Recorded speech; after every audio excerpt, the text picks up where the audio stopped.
You know, when I was young, maybe like 14, 15 years old, I started actually performing magic instead of sitting at home and practicing my sleights, which I have been doing for about 2-3 years at that time. And I enjoyed it so much that I performed for everybody. Anybody that would walk by that I would encounter, I would perform magic for. Sometimes it was good, sometimes not so good, and I remember those moments very clearly. Now, I would not be where I am today if I did not perform magic, and I think that's a fair statement for me to say. And the one thing that I learned from this is to perform for anybody and everybody in your life.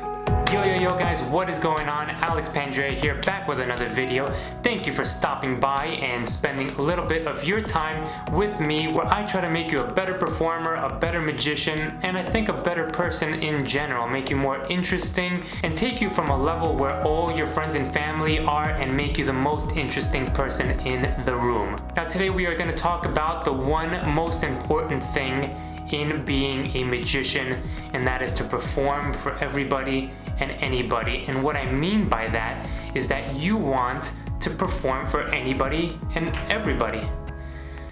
There you go. That was the video. Subscribe. Thank you. But in all seriousness, if you're not subscribed, please do so. Hit the like button also, that really does help the channel, and let's get into the video. Now you're probably asking yourself, Alex, what do you mean by that? Do I just go out and just shove magic down people's throats? No. Well, I mean, whatever turns you on. But the basic concept of this video will be told through a little story of mine. See, back when I was in junior high school, the beginning sort of my performing career, where I started learning magic, I would go to magic shops, buy tricks, learn them, and then want to show people. And obviously going to school, you have your friends and your colleagues, teachers maybe. So I started showing everybody that I could. And I noticed that I became a little bit more popular, right? I was a little bit more interesting than the rest of the people there because I was doing something different and doing something cool, and I got a lot of attention throughout junior high school, the beginning of high school, that sort of stuff. And years of doing that, that created something inside of me. I think the best way to describe it is an ego. I had an ego. I thought it was the shit. To be honest, a lot of you guys out there are probably doing magic for your friends, for your family, for your co-workers, have the same sort of sentiment if you've been doing it a while. You get to a point where you think, hey, I'm so good at this, I'm the best magician they've ever seen. And it got to that point for me, and that wasn't the best thing, and you'll see why in just a second. So I was performing, I was creating magic as well at the time, I was performing for everybody, and I got this ego that I was better than everybody that I was showing magic to. And that's something that you want to keep in check. See, I didn't have anybody to tell me that I wasn't as good as I am, because they were reacting to my double lift. Right? They were screaming, they were jumping on tables and running away like they did for David Blaine's specials. So obviously I thought I was the best that there ever was, and I couldn't be better. So I stopped learning at that point, and I stopped creating and performing as much. And when people wanted to come and ask me to do magic for them, you know what I told them? I said, no, you know what, I can't do it right now, or maybe later, and I just didn't.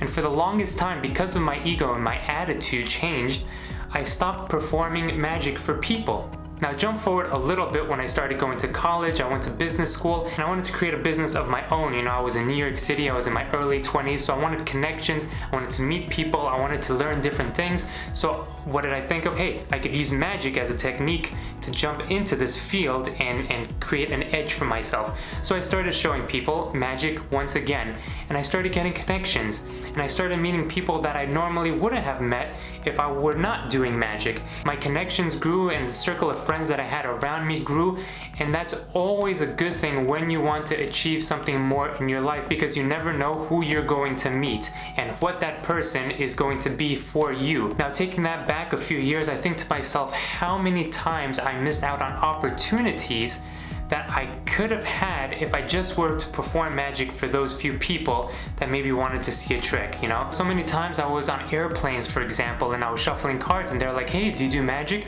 And I would just be like, oh, no, just practicing. And a lot of lost opportunities that I had throughout those years of not performing magic. So now going back forward, when I realized that, I just knew that I had to perform magic for everyone because it made me different. So yeah, if I could give you one rule to live by in this industry and in magic and performing, is to show magic to everyone and anyone, because you never know who you're going to meet, what that person could do for you, the relationship that you can build from meeting that person that you would not have otherwise if you just went about your day, sat in the corner and shuffled cards. I know I've had that mistake happen to me. I regret it. Now, with that being said, one thing that I do want to mention that I think is important is that you don't want to be a trick monkey to anybody. So what I mean by that is that you don't want to just keep showing magic and keep showing magic and like I was making the joke earlier, shoving magic down people's throats, because that's never fun and you just start being annoying. And you've seen that, right, happen with magicians, and you're maybe one of those magicians that just does not stop showing magic to people